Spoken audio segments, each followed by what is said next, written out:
জাতীয় ঐকমত্য কমিশনের সাথে কিছুক্ষণের মধ্যে বৈঠকে বসছে জাতীয় নাগরিক পার্টি এনসিপি। সকাল 10:30টায় জাতীয় সংসদের এলডি হলে এই বৈঠক শুরু হবার কথা রয়েছে। দলটির আহ্বায়ক নাহিদ ইসলামের নেতৃত্বে একটি প্রতিনিধি দল বৈঠকে অংশ নেবে। এর আগে গত 23 মার্চ সংস্কার কমিশনের সুপারিশের উপর জাতীয় ঐকমত্য কমিশনে লিখিত মতামত দেয় এনসিপি। কমিশনের 166টি প্রস্তাবের মধ্যে 22টির সঙ্গে তারা একমত নন। যে সুপারিশগুলো সংবিধানের সঙ্গে সম্পর্কিত নয় সেগুলো অধ্যাদেশের মাধ্যমে বাস্তবায়ন ও সংবিধান সম্পর্কিত বিষয়গুলোর জন্য গণপরিষদ নির্বাচন প্রয়োজন বলেও মত দেয় এনসিপি। গত 28 ফেব্রুয়ারি আনুষ্ঠানিক যাত্রা করে জাতীয় নাগরিক পার্টি। এরপর থেকেই রাজনীতির মাঠে সরব দলটির নেতাকর্মীরা। স্প্রেডশিট জমা দেওয়া আসার পর আমাদের সাথে তার কোনো আলাপ হয় নাই। সো আমাদের কোন কোন প্রস্তাবে আমরা একমত আছি বা কোন প্রস্তাবগুলোতে আমরা ভিন্ন মত জানাচ্ছি বা কেন আমরা এটার সাথে এগ্রি করছি না, প্লাস আমাদের যেগুলোতে আংশিক একমত আছে এগুলোতে কিভাবে আমরা পুরোপুরি একমত হতে পারি, এই বিষয়ে ডিসকাশনটা করবে আর কি। জাতীয় সংসদের এলডি হলে রয়েছেন সহকর্মী আখলাকুস সাফা। যাব তার কাছে। সাফা, এনসিপির নেতৃবৃন্দরা আসতে শুরু করেছেন কিনা, কারা কারা এই বৈঠকে আজ যোগ দিবেন, কি তথ্য রয়েছে আপনার কাছে জানাবেন বিস্তারিত। শাওন, আপনি নিজেই বলছিলেন এনসিপির আহ্বায়ক নাহিদ ইসলামের নেতৃত্বে একটি প্রতিনিধি দল, এবং সেই প্রতিনিধি দলে খুব স্বাভাবিকভাবে আমরা যেটা বুঝতে পারছি সেটি হচ্ছে সংস্কার বিষয়ক যে একটি সমন্বয়ক কমিটি আছে, সেই কমিটির যে সদস্যরা তারাই কিন্তু এর মধ্যে যোগ দেবেন। আপনি দেখতে পাচ্ছেন এর মধ্যে বদিউল আলম মজুমদার, তিনিও এসে পৌঁছেছেন। কিছুক্ষণ আগেই প্রফেসর ডক্টর আলী রিয়াজ তিনিও এসে পৌঁছেছেন। 10:30টার কিছু পর থেকেই এনসিপির যে প্রতিনিধিরা তারা কিন্তু আসতে শুরু করবেন।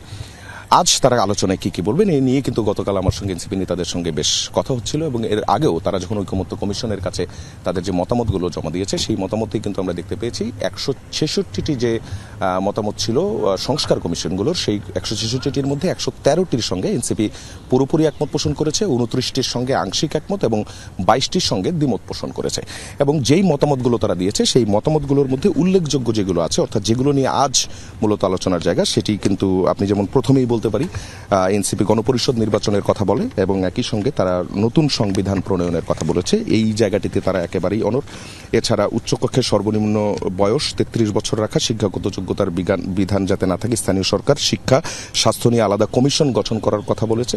ইসি ও এনসিসি থাকলে এনসিসির বিষয়ে তারা কথা বলেছে। বিচার বিভাগের আর্থিক স্বাধীনতা, স্বতন্ত্র সচিবালয় প্রতিষ্ঠা, এই বিষয়গুলো কিন্তু তাদের যে মতামত সেই মতামতের মধ্যে রয়েছে। এছাড়াই প্রার্থীর মনোনয়নের দলগুলোর 10% তরুণ তরুণীকে অন্তর্ভুক্ত করতে হবে এমন একটি মতামত আছে।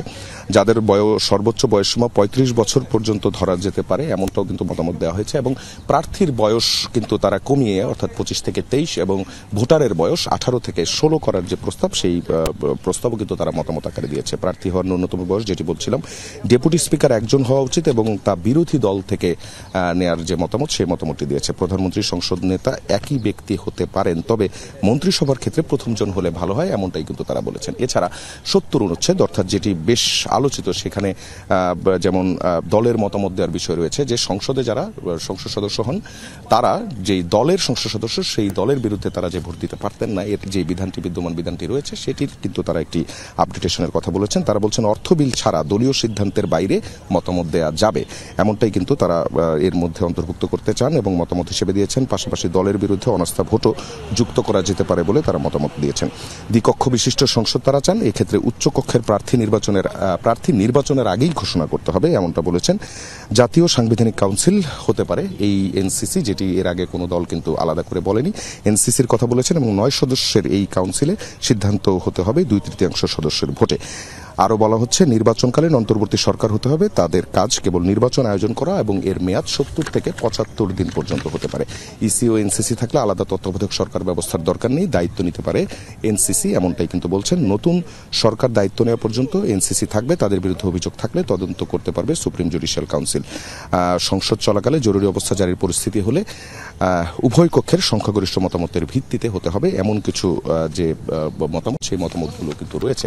অর্থাৎ যে 22টি পয়েন্টে এনসিপির যে দ্বিমত, সেই বিষয়গুলো নিয়ে কিন্তু মতামতের তারা আজকে আলোচনা করবেন এবং এরই উদ্দেশ্যে কিন্তু ঐকমত্য কমিশনের সঙ্গে আজকের যে বৈঠক, এর আগেও বিএনপির সঙ্গে এই বৈঠকটি হয়েছে। অর্থাৎ ঐকমত্য কমিশনের যে কাজটি হবে সেটি হচ্ছে সংস্কারের যে প্রস্তাবগুলো, সেই প্রস্তাবগুলোতে দলগুলোর যে মতামত আছে সেই মতামতের জায়গা থেকে যেগুলো দ্বিমত অথবা আংশিক একমত, আংশিক দ্বিমত, সেই জায়গাগুলোতে একটি ঐকমত্যে যাওয়ার জন্যই কিন্তু এই বৈঠক। 10:30 নাগাদ হয়তো বৈঠক শুরু হয়ে যাবে। শাওন, সাফা, অনেক ধন্যবাদ বিস্তারিত আমাদেরকে জানানোর জন্য।